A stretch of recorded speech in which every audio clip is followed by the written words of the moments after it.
जय हिंद। स्वागत है आपका हमारे इस YouTube चैनल में। आज हम करेंगे 2016 में जो टेट के पेपर 2 में ना सोशल साइंस से जितने भी प्रश्न आए थे, जो सोशल साइंस वाले विषय के जितने भी टीचर एबिलिटी टेस्ट में प्रश्न पूछे गए थे उसके बारे में चर्चा।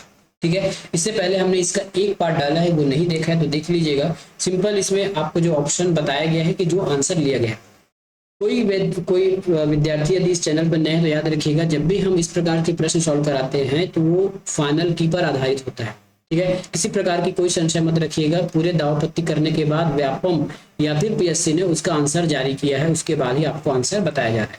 ठीक है, टेट वाले जरूर ध्यान दें, क्योंकि यदि आप 4-5 साल का प्रश्न बना लेते हैं तो आपके लिए लगभग 50% चांस है आपके क्लियर करने का। ठीक है, अधिक समय व्यर्थ न करते हुए सीधे हम चलते हैं क्लास के ऊपर।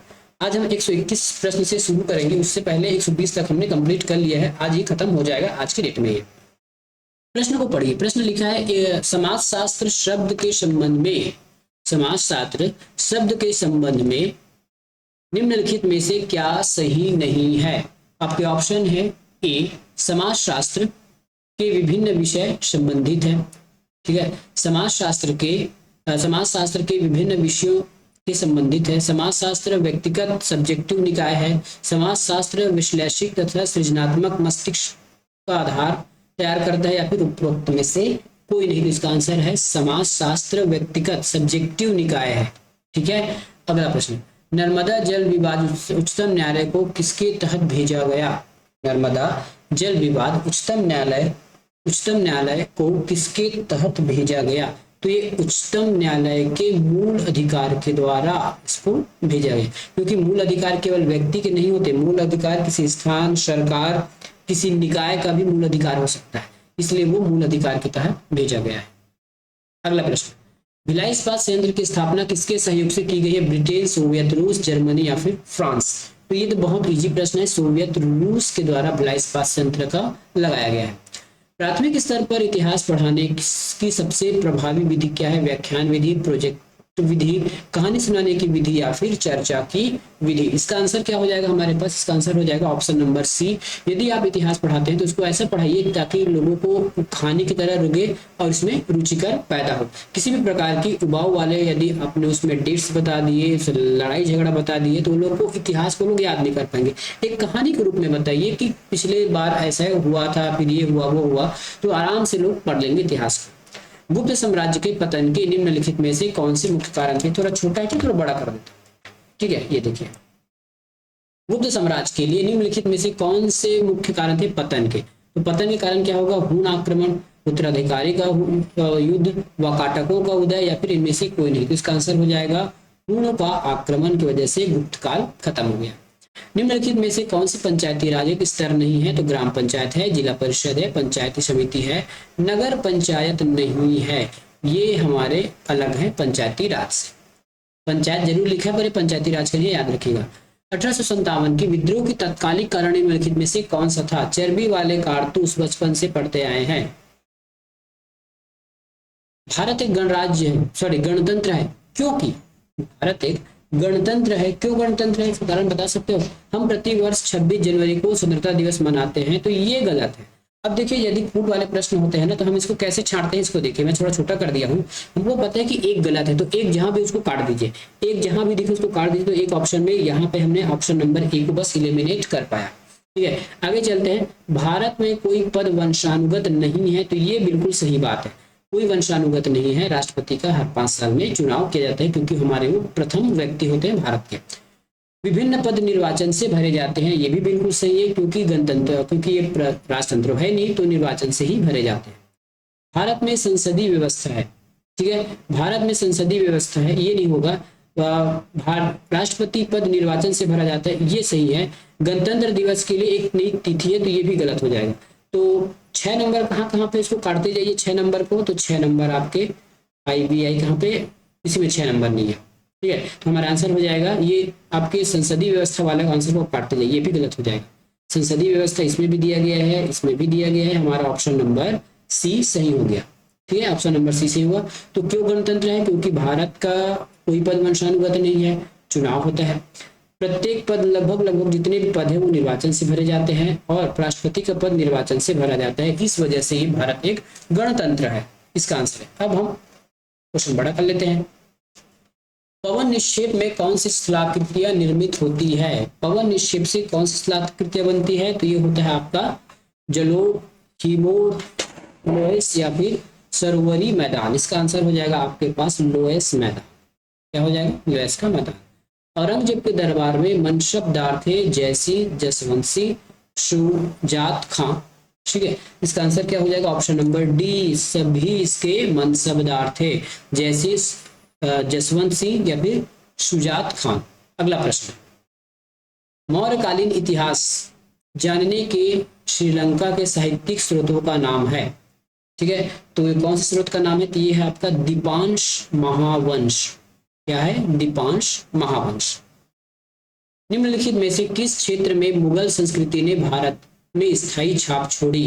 मूर्ति के शिल्प में, स्थापत्य में, संगीत में या फिर चित्रकला में? तो कौन से में स्थायी स्थापत्य छोड़े हमारे यहाँ?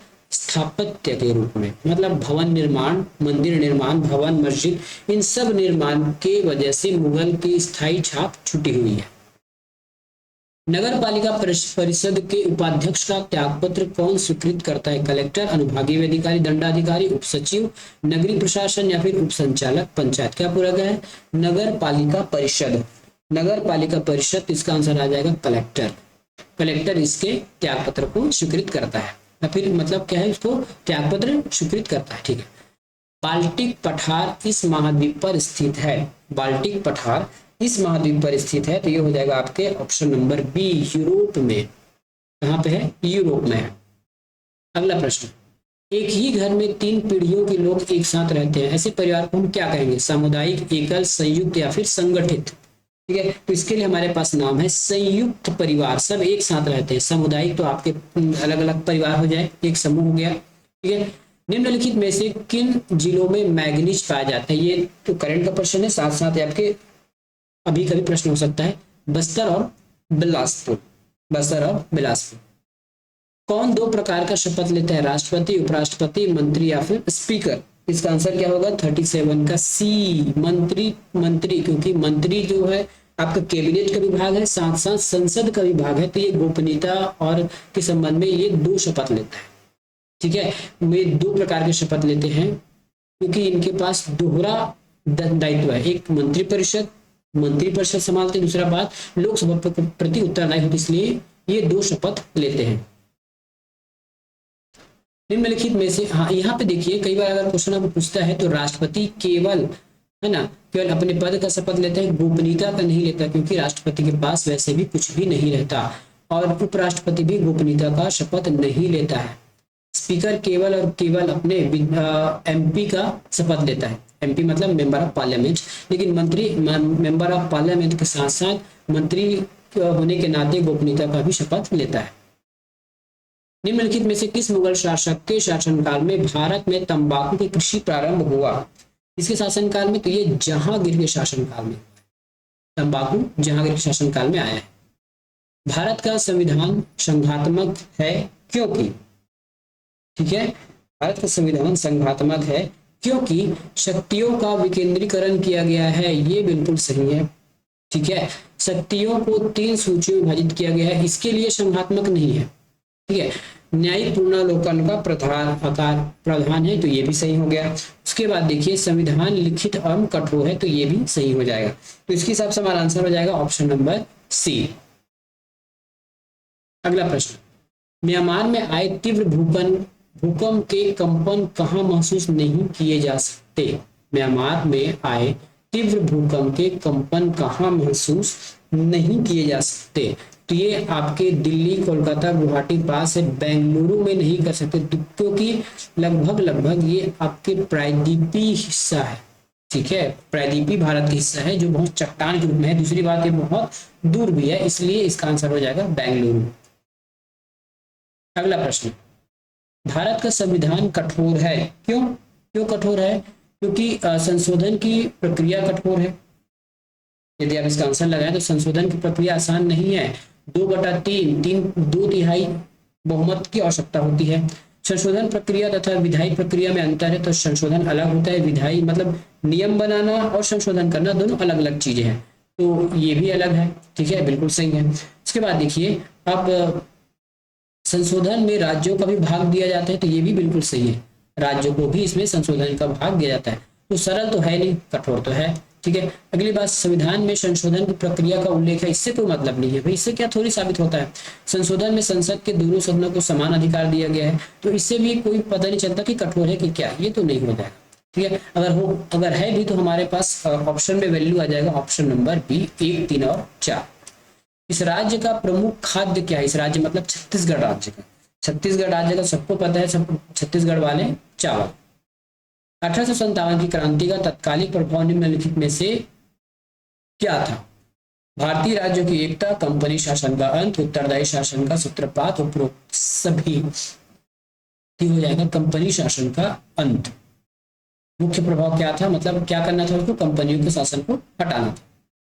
अगला प्रश्न देखते हैं, अरावली किस प्रकार की पर्वत का उदाहरण है? मोड़दार, भ्रंथोष, अवशिष्ट या फिर ज्वालामुखी? फोल्डेड ब्लॉक, रिलिक्ट या फिर वैल्केनिक? वैल्केनिक मतलब जो ज्वालामुखी से बनता है, तो वालामोजे ज्वालामुखी से नहीं बना है, याद रखिएगा, ये ज्वालामुखी से नहीं बना है ये, ठीक है, ज्वालामुखी से नहीं बना है, ये अवशिष्ट पर्वत का उदाहरण है, इससे अवशिष्ट पर्वत का उदाहरण है अरावली।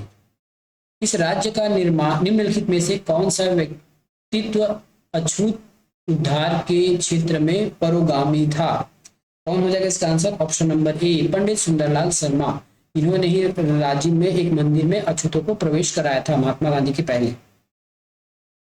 सिंधु सभ्यता के किस स्थान पर बंदरगाह प्राप्त हुआ है? लोथल, कालीबंगा, हड़प्पा या फिर लरकाना?